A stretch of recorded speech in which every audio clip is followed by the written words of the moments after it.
اعوذ باللہ السمیع العلیم من الشیطان الرجیم بسم اللہ الرحمن الرحیم۔ ناظرین کرام السلام علیکم ورحمۃ اللہ وبرکاتہ۔ مسائل زندگی میں آپ کا استقبال ہے۔ آج ہمارے اسٹوڈیو میں مہمان ہیں حجت الاسلام جناب مولانا روح ظفر صاحب قبلہ، امام جمعہ و جماعت مرکزی جامع مسجد ممبئی۔ ہم ان کا استقبال کرتے ہیں۔ آغا السلام علیکم ورحمۃ اللہ وبرکاتہ۔ وعلیکم السلام ورحمۃ اللہ وبرکاتہ۔ انشاءاللہ مزاج بخیر آغا۔ شکر ہے خدا کا الحمد۔ آئیے اسی کے ساتھ آج کا یہ پروگرام شروع کرتے ہیں۔ دیکھتے ہیں سب سے پہلا سوال کہاں سے۔ السلام علیکم جاوید بھائی، مولانا صاحب، میں فاطمہ جلی سے بول رہی ہوں۔ میرا سوال ہے کہ امام زمانہ علیہ السلام جو ہیں ان کی ہم لوگ کو تمنا ہے کہ ہم ان سے ان کی زیارت ہو، تو کون سی ہم ایسی دعائیں خاص پڑھیں امام زمانہ کے لیے، جو ہم اعمال تو کوشش کر رہے ہیں بہتر ہوں، لیکن دعاؤں میں پلیز بتا دیں تو بہت بہت شکریہ۔ السلام علیکم۔ السلام۔ اعمال تو درست کرنے کی کافی کوشش ہو رہی ہے، ہماری بہن فرما رہی ہیں، لیکن کوئی ایسا عمل بتا دی جس سے کہ کرنے سے حضرت ولی عصر اجل اللہ تعالیٰ فرجہ شریف سے ملاقات ہو، ان کی زیارت ہو۔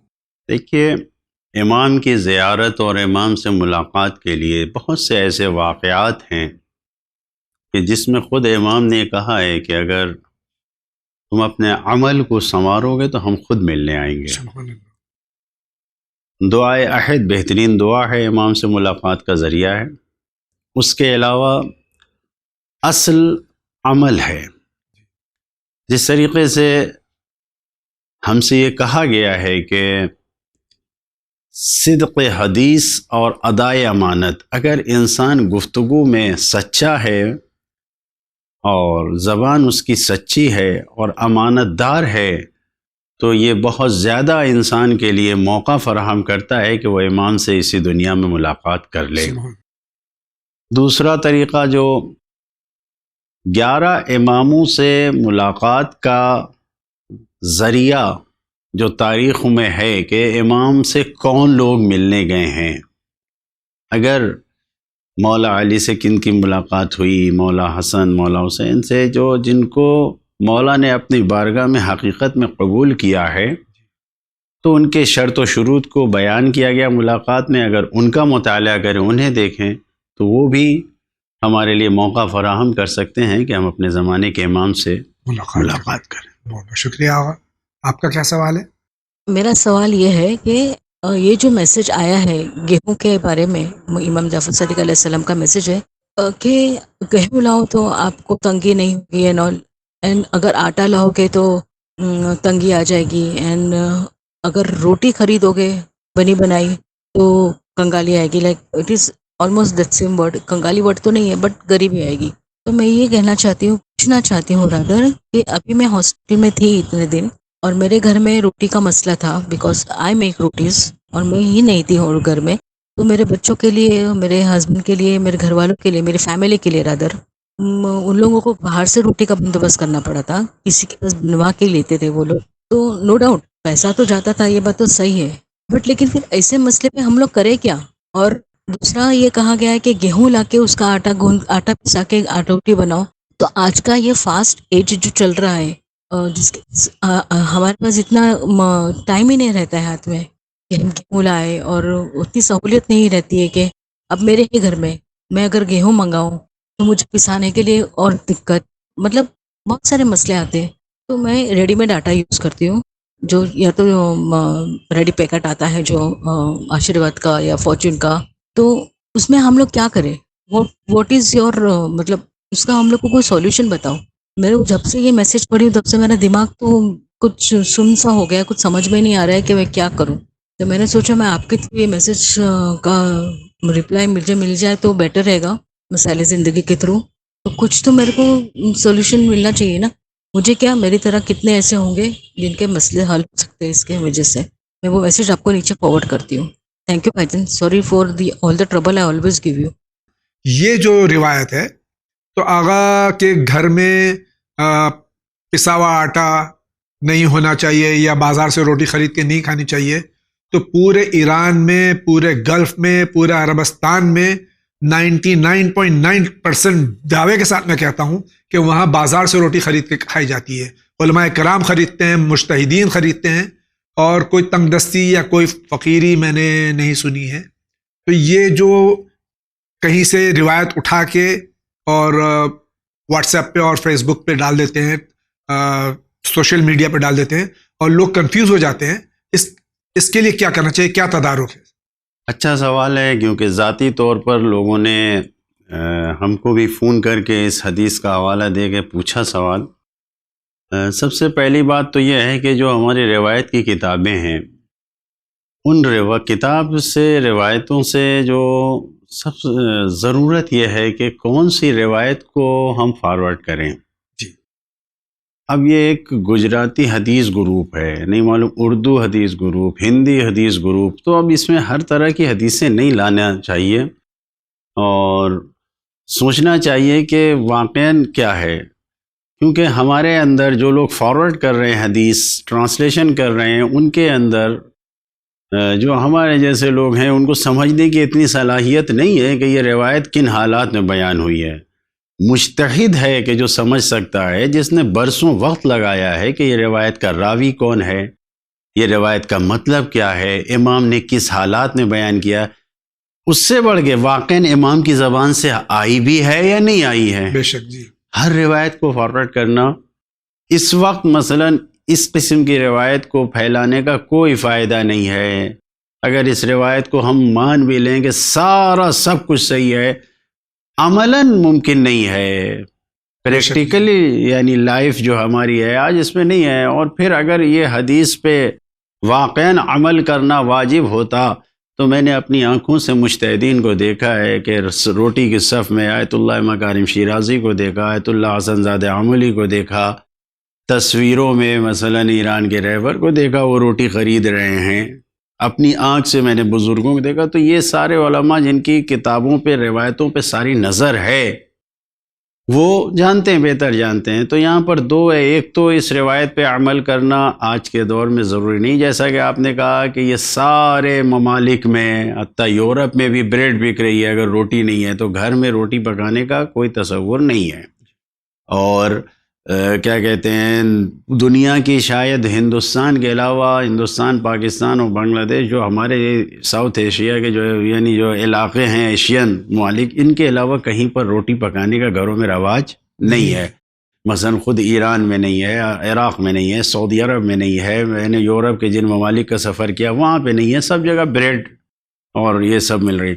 تو یہ سوال کہ مثلا آٹا تو یہ تقریباً آج کے حالات کے مطابق صحیح نہیں ہے. لہٰذا تو پہلی بات یہ ہے کہ اس پر عمل کرنا ممکن نہیں ہے. لہٰذا جیسے آپ بالکل ساری عورتیں جس نے ان روایت کو دیکھا ہے وہ مطمئن ہو کر جس طریقے سے آٹا خریدیں, روٹی خریدیں, گیہوں خریدیں, سب جائز ہے.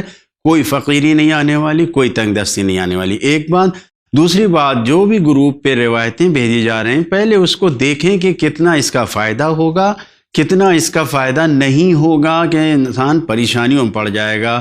اخلاقی روایت بھی جو بھی ہے انسان اس کو دیکھے پھر فارورڈ کرے, یہ ہماری اپیل ہے, خواہش ہے. بہت شکریہ آغا. آگے بڑھتے ہیں. السلام علیکم ورحمۃ اللہ وبرکاتہ. My name is Mohammad Nargis. I am calling from Andhra Pradesh. I have a doubt and question regarding the salam. Can we do salam to the al-jinn qawm? Please do answer this question and thank you for listening. Jazakallah khair. Allah Hafiz. Assalamu alaikum wa rahmatullahi wa barakatuh. یہ انگریزی میں سوال ہے ہماری بچی کا, اس کا ترجمہ کر دوں. فرماتی ہیں کہ کیا جنات کو سلام کرنا جو ہمیں دکھائی بھی نہیں دیتے صحیح ہے؟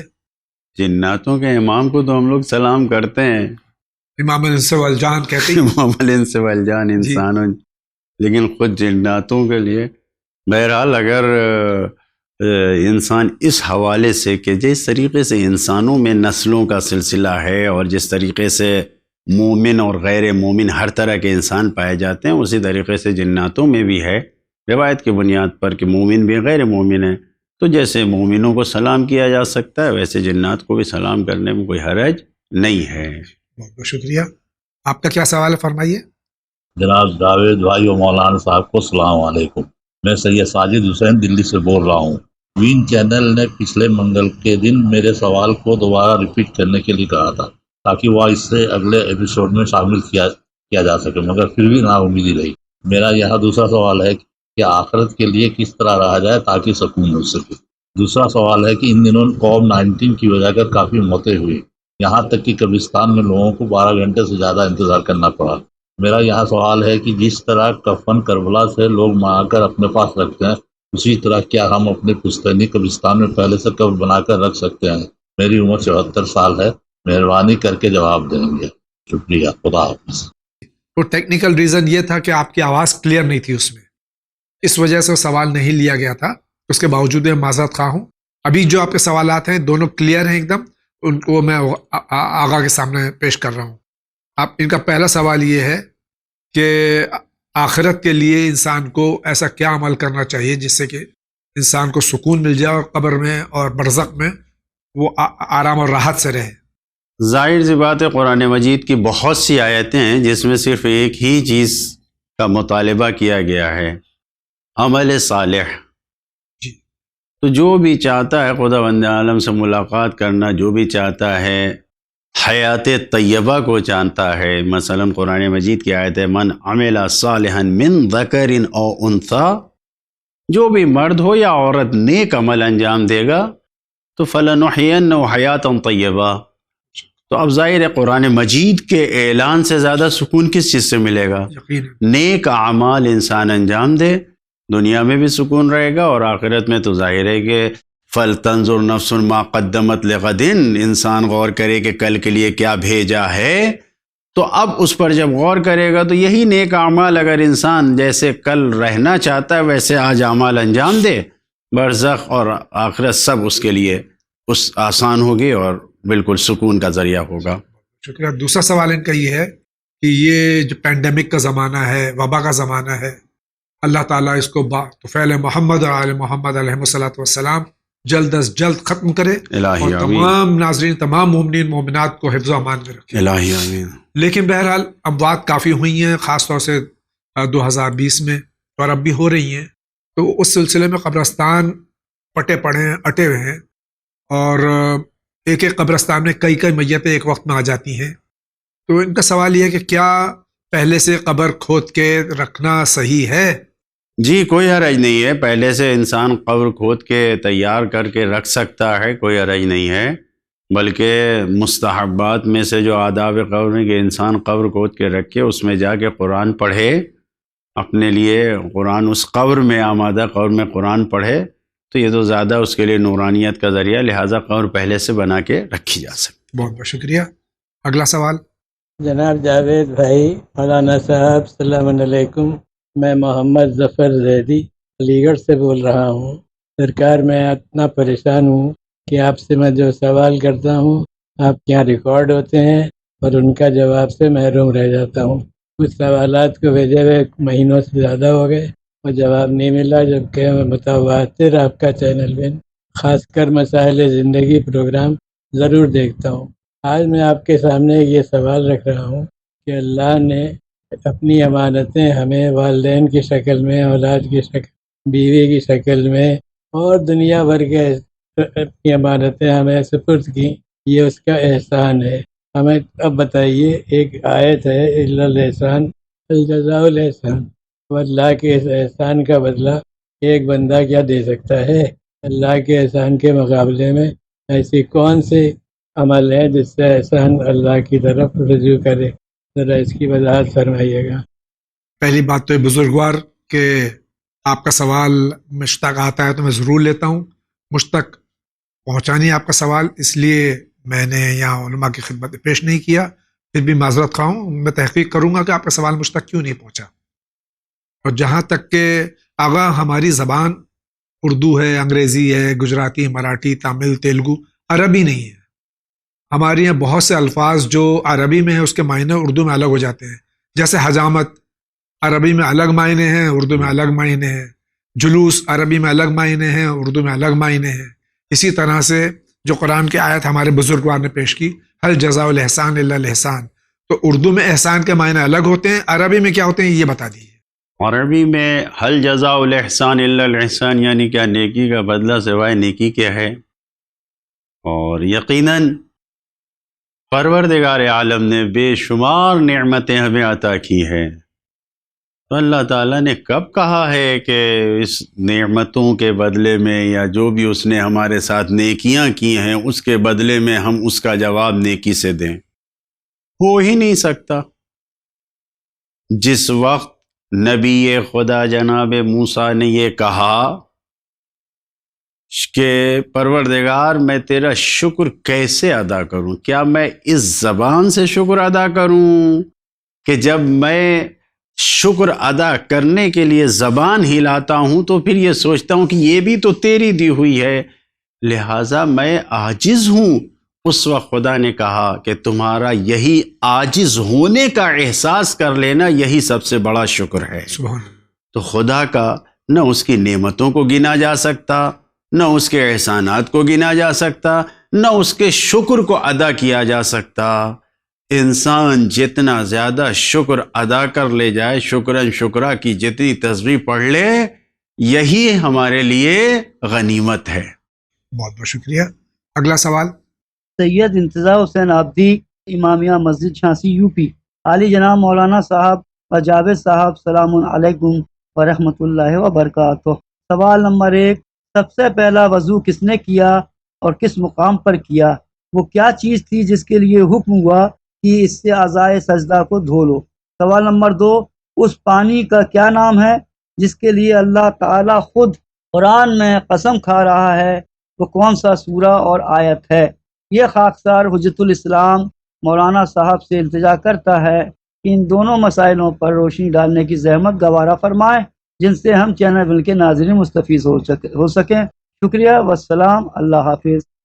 جھانسی سے بھائی کے 2 سوال ہیں۔ سب سے پہلے وضو کس نے کیا اور کس پانی سے کیا اور کس مقام پہ کیا؟ روایت کے مطابق ظاہر ہے کہ نبی کریم جس طریقے سے سیرہ ابن ہشام میں موجود ہے کہ جناب جبریل امیل نازل ہوئے، نبی کریم سے کہا آپ وضو فرمائیے، انہوں نے بتایا، خدا نے جیسے جبریل سے کہا ویسے جبریل نے آ کے بیان کیا اور نبی کریم نے وضو فرمایا سب سے پہلے۔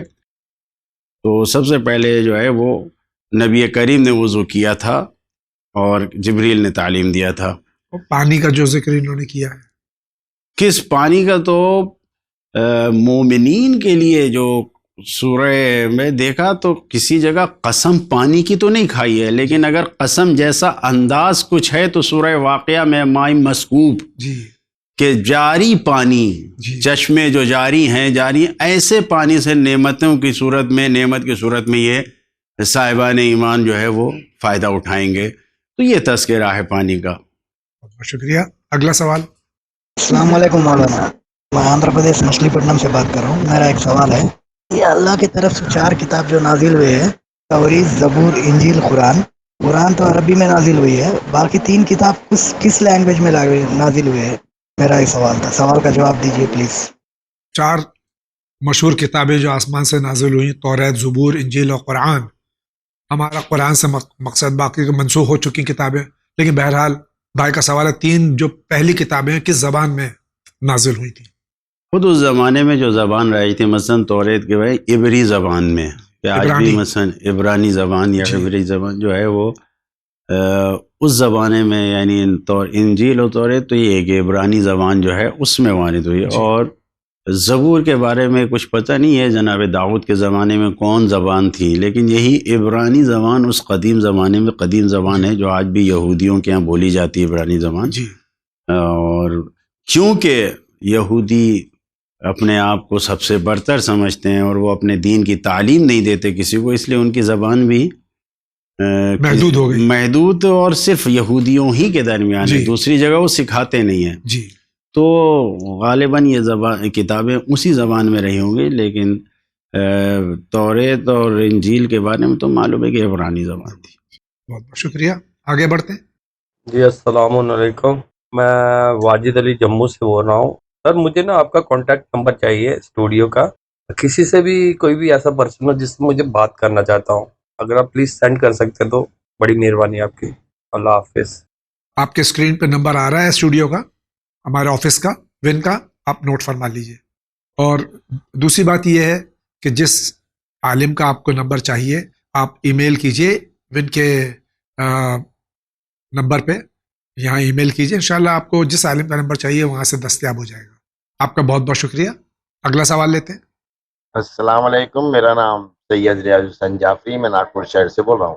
جاوید بھائی اور مولانا صاحب، بیعت کے کیا معنی ہے اور بیعت لینے کا کس کو حق حاصل ہے، کون لے سکتا ہے؟ دوسرا سوال یہ کہ بیعت اور ووٹ میں کیا فرق ہے؟ جو الیکشن میں ہم ووٹ ڈالتے ہیں اس میں اور بیعت میں کیا فرق ہے؟ اس کی تشریح فرمائیے. شکریہ. خدا حافظ. ہمارے بھائی کو دو سوالات ہیں کہ بیعت کے معنی کیا ہیں، اور دوسرا سوال یہ بیعت اور ووٹ میں فرق کیا ہے. بیعت یہ اللہ کی طرف سے ہے، رسول کی طرف سے ہے، جو رسول کے جانشین ہیں ان کی طرف سے ہے. بیعت جس طریقے سے بہت سے معاملات ہیں، آیت اللہ مکارم شیرازی نے تفسیر نمونہ میں جیسے لکھا ہے، بیعت ایک معاملہ ہے، جی سودا ہے طرفینی. جی تو بیعت بھی اسی طریقے سے ہے، ایک عقد ہے، ایک معاملہ ہے. بیعت میں یہ ہوتا ہے کہ جب انسان بیعت لیتا ہے، مثلا اللہ کی بیعت ہو رہی ہے، رسول اللہ کی بیعت ہو رہی ہے، ان کے جانشین کی بیعت ہو رہی ہے، تو اس کا مطلب یہ ہے کہ انسان نے اپنے آپ کو اس کے حوالے کر دیا ہے. اب اختیار خود انسان کا نہیں ہے کہ جس طریقے کی چاہے آزادانہ زندگی گزارے، نہیں، قانون ہے. بیعت کیا تو اس قانون کے مطابق عمل کرنا ہوگا، بے شک. پھر کسی پہ ظلم نہیں کیا جا سکتا، جیسے چاہا زندگی نہیں. بیعت کرنے کا مطلب یہ ہے کہ ایک خاص شرطیں، خاص قانون ہے، جب بیعت کیا تو اپنے آپ کو اس کے حوالے کر دیا، اس کے اختیار میں اپنے آپ کو دے دیا، یہ بیعت ہوتی ہے، اور ایک اچھا مستحسن عمل ہے. اور یہ ووٹ دینا جو ہے، یہ کیا، یہ ایک انسان انتخاب کرتا ہے. دنیا نے یہاں جو ڈیموکریٹک سسٹم ہے، اس سسٹم میں ایک طریقہ یہ اختیار کیا گیا ہے کہ انسان اپنے امور کو چلانے کے لیے کسی کو ذمہ داری دینے کے لیے منتخب کر رہا ہے. یہ بیعت نہیں ہے، یہ بیعت نہیں ہے، یہ ایک الیکشن ہے، چننا ہے، نام ہی ہے الیکشن ہے. ووٹ یعنی الیکشن کے لیے کسی کو ووٹ دے کے چننا کہ بھائی آپ اس ذمہ داری کو انجام دیجئے. پریزیڈنٹ بن رہا ہے، نہیں معلوم یہ الیکشن میں پارلیمنٹ کا ممبر بن رہا ہے، کوئی بھی، تو یہ اس کو ذمہ داری سونپی جا رہی ہے. جی جی بہت بہت شکریہ. اگلا سوال. السلام علیکم مولانا صاحب، جاوید بھائی، میں کنیز سغرا لکھنؤ سے بول رہی ہوں. آپ لوگوں کا وین چینل بہت اچھا لگتا ہے. اللہ اس کے تمام خدمتگاروں کو، آپ لوگوں کو، مولانا صاحب سب کو سلامت رکھے، صحت و سلامتی کے ساتھ طول عمر عطا فرمائے. مولانا صاحب میں ایک سوال پوچھنا چاہ رہی تھی، میری اصلاح فرمائیں کہ میری قضا نمازیں کچھ ہیں، تو جب میں نماز مغربی فجر سے لے کر مغرب عشاء کی پڑھتی ہوں، مغرب عشاء تک، تو اس سے پہلے اگر میں تھوڑا سا پہلے کھڑے ہو کر اور وہ نماز پڑھ لوں قضا نمازیں، تو میری کیا صحیح رہے گی وہ؟ اور کہ میں نماز کے بعد ہی پڑھوں؟ جیسے میں عموماً نماز فجر کے بعد فجر کی پڑھتی ہوں، اور ظہر کے بعد ظہر کی، عصر کے بعد عصر کی، اس طرح پڑھتی ہوں سلسلے وار. تو اگر میں تھوڑا سا پہلے پڑھ لوں اس میں پھر دیر ہو جاتی ہے، تو اگر میں پہلے پڑھ لوں اس کو قضا نمازوں کو تو اس میں کوئی حرج تو نہیں ہے؟ اور دوسرا سوال یہ ہے مولانا صاحب کہ جیسے میں وضو نماز شب کے لیے اٹھتی ہوں تو میں وضو کرتی ہوں، تو وضو قربت اللہ کی نیت سے کرتی ہوں، تو اس کے بعد اسی نماز پڑھنے کے بعد ہی، نماز شب کے بعد ہی فوراً فجر کا ٹائم ہو جاتا ہے. تو آپ یہ بتائیں کہ فجر کے لیے کیا مجھے وضو سے واجب کی نیت سے کرنا ضروری ہے؟ پھر میں دوبارہ اس سے کروں یا اسی وضو پر میں نماز پڑھ سکتی ہوں؟ پلیز میری اصلاح فرما دیں. اور ایک تھوڑا سا سوال اور تھا کہ جیسے میں زیارت عاشورہ پڑھنے کے بعد جو ہدیہ کرتے ہیں، تو اس کو امام کی نماز کے بعد ہدیہ کرتے ہیں، تو اس کو اور بھی معصومین کی زیارت کے بعد ہم اسی طرح سے ہدیہ کر سکتے ہیں؟ امام حسین علیہ السلام کے نام کے علاوہ اور نام لے کر کیا ہم اس کو ہدیہ کر سکتے ہیں؟ اس کی اصلاح فرما دیں. شکریہ، والسلام، خدا حافظ. لکھنؤ سے بہن کے 3 سوال ہیں. پہلا سوال یہ ہے کہ جو قضا نمازیں ہیں وہ اگر وقت میں گنجائش ہے اور اول وقت میں ہم نماز پڑھ لیں، اس سے پہلے ہم قضا نماز پڑھ سکتے ہیں یا بعد میں پڑھنا صحیح ہے؟ اور جو طریقہ انہوں نے بتایا کہ نماز صبح کے بعد میں قضا، نماز ظہر کے بعد میں قضا، عصر کے بعد میں قضا، مغرب اور عشاء کے بعد میں قضا، یہ طریقہ صحیح ہے؟ دیکھیے، اگر آپ وقت سے پہلے نماز قضا ہے، اول تو یہ کہ انسان کو اپنی نماز قضا نہیں کرنی چاہیے. خدا نخواستہ کسی وجہ سے چھوٹ گئی ہے تو اس کو ادا کرنا ہے. تو آپ ادا کرنا چاہ رہی ہیں تو جو نماز کو آپ کو ادا کرنا ہے، اگر آپ کا اول وقت سے پہلے آپ چاہ رہی ہیں، صبح کی اذان ابھی نہیں ہوئی ہے اور آپ چاہتی ہیں تو آپ ادا کر سکتی ہیں. اور نماز کے بعد بھی قضا، کوئی اس کا وقت نہیں ہے. قضا نماز کو ادا کرنے کا کوئی وقت نہیں ہے. جب بھی چاہیے آپ، بہتر یہ کہ اول وقت اپنی روز کی نماز انسان انجام دے اور اس کے بعد پھر یا اس سے پہلے اول وقت چھوڑ کے پہلے یا بعد میں نماز قضا کو انجام دیا جا سکتا ہے، کوئی حرج نہیں ہے. دوسرا سوال ان کا نماز شب کے سلسلے میں کہ نماز شب پڑھتی ہیں اور وہ قربۃ اللہ سے نیت کرتی ہیں وضو کی، اور پھر نماز صبح کا ٹائم آ جاتا ہے تو اسی وضو سے نماز پڑھ سکتی ہیں صبح کی، یا ان کو واجب کی نیت کرنی پڑے گی پھر سے؟ نہیں، کوئی ضرورت نہیں. جو وضو آپ نے کیا ہے اسی وضو سے آپ صبح کی نماز پڑھ سکتی ہیں، کوئی ضرورت نہیں ہے. البتہ حدیث میں ہے کہ الوضو علی وضو نور علی نور، وضو پہ وضو نور نور ہے، نور علی نور ہے. لہذا واجب نہیں ہے، ضروری نہیں ہے، لیکن نور پر نور اگر حاصل کرنا ہے تو وضو پہ وضو کیجیے، ورنہ ضرورت واجب نہیں، نماز ادا ہو جائے گی. یہ جو زیارت عاشورہ ہم پڑھتے ہیں، الحمدللہ سارے مومنین زیادہ تر پڑھتے ہیں اور روز پڑھتے ہیں، تو یہ ہم ہدیہ کر دیتے ہیں. عام طور سے کہا جاتا ہے کہ حضرت نرجس خاتون سلام اللہ علیہ کو یا معصومین علیہ الصلوۃ والسلام کو ہدیہ کرتے ہیں. جتنے مستحبات ہیں، کسی کی زیارت بھی ہم پڑھتے ہیں، تو کیا بقیہ معصومین علیہ الصلوۃ والسلام کو یا اپنے مرحومین کو ہدیہ کر سکتے ہیں؟ بالکل ہدیہ کر سکتے ہیں، کوئی حرج نہیں. بہت بہت شکریہ. اگلا سوال. السلام علیکم جاوید بھائی، مولانا صاحب، میں محمد دہلی سے بول رہا ہوں. جاوید بھائی، ایک فرمائش آئی ہے، ہمارے جتنے بھی دوست ہیں جو نان مسلمس ہیں اور دوسرے فرقے کے ہیں، وہ بہت ہی دل سے ون چینل دیکھتے ہیں، اور ان کے مطلب ان کو بہت ہی حضرت یوسف کی پکچر بہت ہی اچھی لگی، مختار نامہ بہت اچھی لگی. تو وہ چاہتے ہیں کہ ان کی گزارش ہے کہ آپ کے پلیٹ فارم سے یہ بات پہنچائی جائے. تو میرا یہی آپ تک سوال کا جواب ہے کہ اگر یہ جتنی بھی امام ہیں، پیغمبر ہیں، جتنے بھی پہلے امام مولا علی سے لے کے امام حسن عسکری علیہ السلام تک کی جتنی بھی شارٹ فلمس اور یا ڈاکومنٹریز ہیں، اگر آپ اس کو براڈ کاسٹ کر کے اس میں چینل کو دے سکیں اور ہم لوگ دیکھ سکیں تو بہت بہت ہم لوگ کی مہربانی ہوگی، کیونکہ ہر آدمی اس کو دیکھنا چاہتا ہے. اور بہت ہی سب کو اچھی لگی، جیسے مختار نامہ تھی حضرت یوسف کی پکچر، تو ویسے ہی لوگ چاہتے ہیں کہ مولا علی سے لے کے امام حسن عسکری، امام مہدی علیہ السلام تک کی سب کی ایسی ٹیلی فلمیں بنیں. اگر یہ کام ہو سکے تو آپ کے بہت بہت شکر گزار ہوں گا. بہت بہت شکریہ. السلام علیکم. پہلے تو میں آپ کے احباب کا، آپ کے دوستوں کا، چاہے جس مذہب سے جس فرقے سے تعلق رکھتا ہوں، ان کا شکریہ ادا کرتا ہوں کہ چینل ون دیکھتے ہیں اور سراہتے ہیں یہاں کے پروگرامز کو. اور جہاں تک کہ آپ کی ان کی فرمائش ہے تو مولانا متقیان پہ بھی فلم ہے، سیریل ہے، 8ویں امام علیہ الصلوۃ والسلام پہ بھی سیریل ہے، اور انبیاء علیہ الصلوۃ والسلام، حضرت سلیمان علیہ السلام، حضرت موسیٰ علیہ السلام، حضرت مریم علیہ السلام، حضرت عیسیٰ علیہ السلام، اور اصحاب کہف، بہت سی فلمیں ہیں. لیکن اس کے باوجود بھی جو فلمیں ہم تک پہنچتی ہیں، دستیاب ہوتی ہیں، ہم اس کو دکھانے کی پوری کوشش کرتے ہیں، اور انشاءاللہ آپ کی خواہش، آپ کے احباب کی خواہش ایڈمن تک ضرور پہنچا دیں گے اور اس پر عمل کرنے کی پوری کوشش کریں گے. ایک بار پھر تہ دل سے آپ تمام کا اور آپ کے احباب کا، آپ کے فرینڈز کا تہ دل سے ہم شکریہ ادا کرتے ہیں. آگے بڑھتے ہیں. السلام علیکم جاوید صاحب اور مولانا صاحب. جی، میرا سوال یہ ہے کہ اگر کسی شخص کے پاس، فار ایگزامپل اگر میرے پاس 1,00,000 روپے ہیں، اور اگر کوئی میری جان پہچان میں جو ہے ان کو لیٹ سے کچھ پیسوں کی ضرورت ہے، 40 یا 50 ہزار کی ضرورت ہے، لیکن یہ جو 1,00,000 میں نے رکھے یہ میرے کسی کام کے ہوں گے. فار ایگزامپل اگر مجھے کچھ خریدنا ہے، اس کے لیے میں نے جمع کیے تھے، یا پھر میرا گھر کا مجھے EMI بھرنا تھا، اس کے لیے ہے، یا پھر کہیں مجھے گھومنے جانا تھا، اس کے لیے. ہر لوگوں کے حساب سے، اپنی اپنی ضرورتوں کے حساب سے لوگ پیسے جمع کر کے رکھتے ہیں.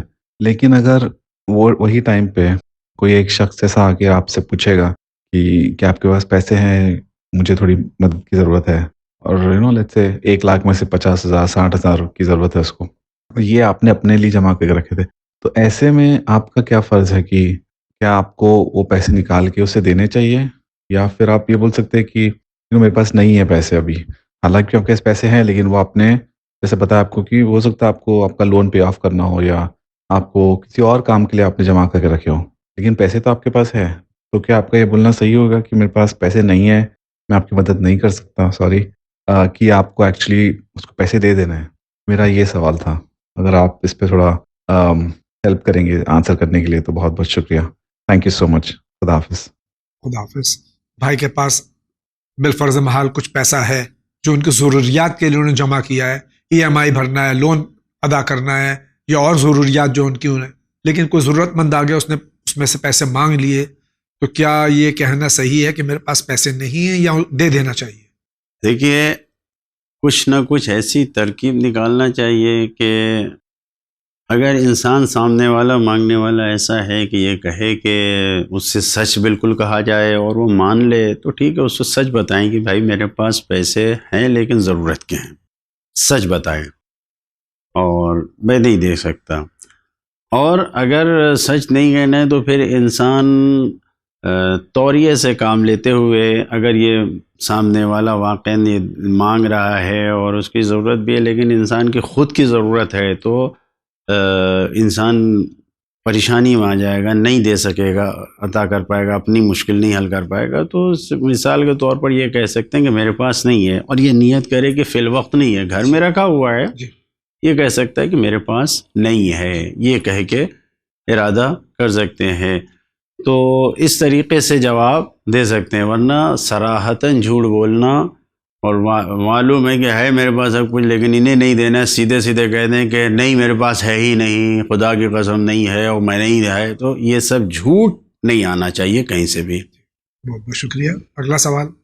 جناب جاوید بھائی، مولانا صاحب سلام علیکم. آپ کی خیریت خداوند کریم سے نیک چاہتا ہوں. میرا سوال یہ ہے کہ کرونا میں اگر کوئی اہل شیعہ علی کا چاہنے والا مر جاتا ہے اور بغیر غسل کے اسے دفن کر دیا جاتا ہے تو اس کا کیا تیجا اور 40واں نہیں کر سکتے؟ ہم نے یہی سنا ہے کہ بھائی 40واں اور تیجا نہیں ہوتا ہے. اگر نہیں ہوتا ہے ایسا کیوں؟ بھائی غسل نہیں ہوا ہے تو یعنی یہ مردے کا تیجا 40واں نہیں ہو سکتا؟ آپ اس کا جواب دیں. خدا حافظ. السلام علیکم. ہم کو ہر مسئلہ جو ہم نہیں جانتے ان سے پوچھنا چاہیے جو جانتے ہیں، اور وہ ہمارے علماء کرام ہیں. اگر ہم پبلک میں کسی سے بھی پوچھتے ہیں تو الٹے سیدھے جواب ملتے ہیں. اب یہ ایک نئی آفت سن رہے ہیں، خرافات، کہ جو کووڈ میں خدا نخواستہ انتقال کرتے ہیں اور ان کو بغیر غسل کے دفن کر دیا جاتا ہے، تیمم کے یا بغیر تیمم کے بھی، تو ان کا تیجا 10واں 40واں نہیں ہونا چاہیے. یہ کہاں تک صحیح ہے؟ بالکل صحیح نہیں ہے. اس کا کیا ربط ہے؟ کچھ بھی نہیں ہے. وہ تو ایک ایسی مجبوری ہے کہ جو میڈیکل سروسز کے جو ایکسپرٹس ہیں انہوں نے یہ کہا ہے کہ بیماری لگ جائے گی، لہٰذا شریعت نے اجازت دی کہ بغیر غسل کے، بغیر کفن کے آپ اس کو دفن کر دیجئے. اجازت مل گئی ہے. تو وہ ایک کام ہے کہ جہاں پر ایک خطرہ ہے، لیکن مجلس کرنے میں 40واں اور سے وہ مفات ہے، اس میں کرنے میں کیا ہے، کوئی حرج نہیں ہے. اگر اس پر گورنمنٹ نے پابندی لگائی ہے کہ پبلک اکٹھا نہ ہو تو پھر مثلاً گھر میں بیٹھ کے ہی مجلس کی جا سکتی ہے، نظر و نیاز کی جا سکتی ہے، جو بھی ثواب کا کام ہے کیا جا سکتا ہے، کوئی حرج نہیں ہے. یہ بالکل غلط ہے اگر اس بات کے اوپر لوگ پھیلا رہے ہیں یہ خرافات، تو یہ بالکل صحیح نہیں. بہت بہت شکریہ. اگلے سوال کی طرف بڑھتے ہیں. السلام علیکم. میں کلکتہ سے بول رہی ہوں. میرا نام ارم زہرا ہے اور مجھے ایک بات کہنی تھی آپ لوگوں سے کہ مجھے بہت پسند ہے مولانا، مگر میرا جتنا بھی رشتہ آ رہی ہے مولانا سب ٹوٹ جا رہی ہے. اس لیے جو میرا پاپا جو ہے وہ شراب پیتے ہیں، اس لیے سب ٹوٹ جا رہی ہے رشتہ. تو میرا قصور کیا ہے؟ میں بہت پسند کرتی ہوں مولانا لڑکا. میرا نصیب میں ایسا کیوں ہو رہی ہے؟ پلیز آپ لوگ میرے لیے دعا کیجیے کہ میرے مولانا لڑکا سے شادی ہو جائے. خدا حافظ. جس کی وجہ سے اولاد بھگت رہی ہے اور بیٹی کا رشتہ نہیں آتا، اس وجہ سے کہ باپ شرابی ہے، اس میں بچی کا کیا قصور ہے؟ یقیناً اس میں بچی کا کوئی قصور نہیں ہے. اور اگر ایسی کوئی مورد آتی ہے، ایسی کوئی جگہ آتی ہے تو لڑکی ہو یا لڑکا، اگر اس کا باپ شرابی ہے تو اگر لڑکی ہے تو اس کو تو بہتر یہ ہے کہ دوسرے لوگ اس مصیبت سے نجات دلانے کے لیے اس لڑکی سے شادی کر کے اس کو نجات دلائے وہاں سے. اور اگر لڑکا بھی ہے اور اس کا باپ شرابی ہے تو اس کے ساتھ جو ہے اس کو الگ کر کے اس سے یا سمجھا کے اس کو بہرحال شراب کے جو نقصانات ہیں، حرام تو ہے ہی، اس کے علاوہ جسم پہ جو نقصانات ہیں ان سب کو بتا کے یہ ایک فعل قبیح ہے، حرام کام ہے، دنیا اور آخرت دونوں میں نقصان ہے. اور خود ایسے لوگ جو نعوذ باللہ خدا نخواستہ شراب پی رہے ہیں ان کو توجہ کرنا چاہیے کہ اس سے بڑا نقصان کیا ہوگا کہ لوگ رشتہ قائم کرنے کو پسند نہیں کر رہے ہیں. خاص کر کے لڑکی سے اگر کوئی رشتہ ہے، کوئی اگر اس سے شادی کر کے نجات دلا سکتا ہے باپ شرابی باپ سے، تو یہ بہت ثواب کا کام ہے. اللہ سے دعا کرتے ہیں کہ خداوند عالم آپ کے باپ کو جو ہے وہ اس لعنت سے نجات دلائے اور آپ کی مشکل کو حل فرمائے، اور جیسا آپ چاہتی ہیں اس سے بہتر آپ کے لیے جوڑے کا انتظام فرمائے. الہی آمین. اگلا سوال. السلام علیکم محترم مولانا صاحب اور ہردل عزیز جاوید بھائی. پچھلے ہفتے میں مرزا ساجد بیگ بول رہا ہوں حیدرآباد سے. پچھلے ہفتے میں نے ایک سوال پوچھا تھا خانہ کعبہ میں بتوں کے بارے میں. اس کا بڑی حد تک تشفی بخش جواب ملا ہے مجھے، لیکن اسی سوال کا ایک حصہ یہ ہے کہ جو خانہ کعبہ میں بت بٹھائے گئے تھے وہ کس قبیلے کی پاسبانی، یعنی خانہ کعبہ کی پاسبانی کس قبیلے کے پاس تھی جب یہ بت بٹھائے گئے تھے؟ اس کی مجھے وضاحت کیجیے، میں بے حد شکر گزار اور ممنون ہوں گا. خدا حافظ. حبل، لات و منات و عزا اور 360 بت جو بٹھائے گئے تھے خانہ کعبہ میں جبرن، اس وقت متولی کون تھا؟ اس وقت متولی کا تو نام نہیں معلوم، لیکن جو تاریخ میں موجود ہے میں نے یادداشت کیا ہے کہ اس وقت جو قبیلہ تھا جرہم، قبیلہ جرہم، ہاں، اس وقت مکہ میں جو ہے اس نے یعنی اس کے زمانہ تھا، اور عمر ابن لحی حبل کا بت لے کر شام سے آیا تھا. مکے میں بت پرستی جو ہے وہ اسی زمانے سے شروع ہوئی ہے کہ وہ بت لے کر آیا ہے، اور بنی حارثہ بن ثعلبہ ابن عمر ابن عامر جو سرزمین مکہ میں تھے ان کو متفرق کیا، اور اس طریقے سے اس نے وہاں پر یہی عمر ابن لحی حبل کا بت لے کر آیا اور مکے میں بت پرستی کو شروع کیا ہے. اور بت پرستی کا آغاز طوفان نوح کے بعد یہ سب ختم ہو گیا تھا، لیکن جو شروع کیا ہے وہ تاریخ میں جو موجود ہے بت پرستی وہ یہیں سے شروع ہوئی ہے. طبقات ناصری میں لکھا ہے کہ نمرود ابن کنعان ابن کوش ابن حام ابن نوح نے سب سے پہلے بت پرستی کی. ایک لکڑی تراش سے تصویر بنانے والا تھا تو اس کی شکل بنائی تو اس کے اوپر تاج رکھے، اور کیا یہ بت پرستی کی کا آغاز جو ہے وہ جناب نوح کے بعد نمرود کے زمانے سے ہوا، اور یہ چلتا چلا یا خانہ کعبہ میں یعنی مکہ میں جو آیا ہے بت وہ اسی زمانے میں آیا ہے. شکریہ. آپ کا کیا سوال ہے، فرمائیے. السلام علیکم، میرا نام سید ریاض حسین جعفری، میں ناگپور شہر سے بول رہا ہوں. جاوید بھائی اور مولانا صاحب، کچھ مسئلے میں نے پوچھا تھا چکن مرغی کاروباری کے لیے، ایک مسئلہ اور درپیش آئے. مومنین نے سوال کیا ہے کہ میں ناگپور شہر سے بول رہا ہوں، سید ریاض حسین جعفری. جاوید بھائی مولانا صاحب، مرغی چکن کاروباری حضرات کے لیے ایک اور دقت آتی ہے. حلال مرغی کاروباری کے پاس بعض اوقات کچھ مرغی مٹن خریدار آتے ہیں اور وہ غیر مسلم ہوتے ہیں اور کہتے ہیں کہ ہمیں حلال نہیں بلکہ جھٹکے کا مٹن چاہیے. کیا یہ مرغی مٹن چکن کاروباری اس کی فرمائش پر علم نہ ہونے کی بنا پر حرام جھٹکا گوشت بنا کر فروخت کر سکتے ہیں؟